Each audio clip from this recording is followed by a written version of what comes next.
ওয়া আহদিহিম রাউন। মুমিন বান্দার 6 নাম্বার বৈশিষ্ট্য হচ্ছে মুমিন বান্দা যদি আহাদ দেয়, প্রমিস দেয়, প্রমিস দিয়ে প্রমিস রাখে। কথা দিয়ে কথা রাখে, কথা ভাঙে না। আমরা কথা দেই কিন্তু কথা রাখি না, এরকম আছে না নাই? না, মুমিনদের কথা তো কথা, কথা দিলে আপনার কথা রাখতেই হবে।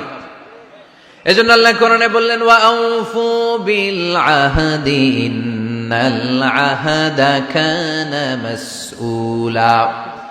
যে ওয়াদা তুমি দিয়েছো, যে অঙ্গীকার মানুষকে তুমি দিয়েছো, যেই প্রমিস তুমি মানুষকে রেখেছো, তোমার প্রমিস তুমি রক্ষা করবে। কেননা কিয়ামতের দিন এই ওয়াদার প্রমিসের ব্যাপারে তোমারে জিজ্ঞেস করবে কে।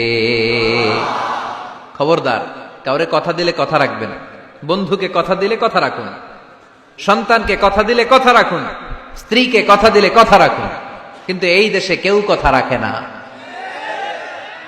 তাই না? এজন্য কথা রাখার প্র্যাকটিস যেন আমরা করি।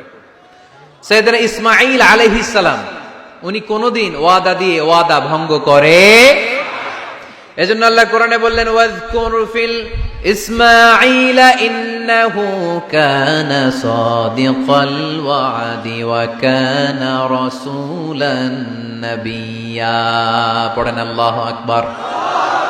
ও নবী, এই কিতাবে সাইয়েদনা ইসমাঈলের কথা উল্লেখ করেন, কারণ তিনি কোনদিন ওয়াদা ভাঙেন নাই। যত ওয়াদা দিয়েছেন সবটাই পূরণ করেছেন। ইসমাঈল আলাইহিস সালাম এর এক ব্যক্তির সাথে ওয়াদা দিলেন যে আগামীকাল বিকেলে আসরের সালাতের পরে এই গাছের নিচে আমরা দুজন মিট করব, ওয়াদা। তো তার পরের দিন আসরের সালাতের পরে ইসমাঈল আলাইহিস সালাম ওই গাছের নিচে যে দাঁড়িয়ে রইলেন, কিন্তু ওই লোকটা আর আসলো না। সাইয়েদনা ইসমাঈল আলাইহিস সালাম ভাবলেন হয়তো ভুলে গিয়েছে, আজকে আসে নাই, কালকে আসবে। ইসমাঈল আলাইহিস সালাম তার পরের দিনও আসরের পরে ওই গাছের নিচে যে হাজির, কিন্তু লোকটা আসেনি।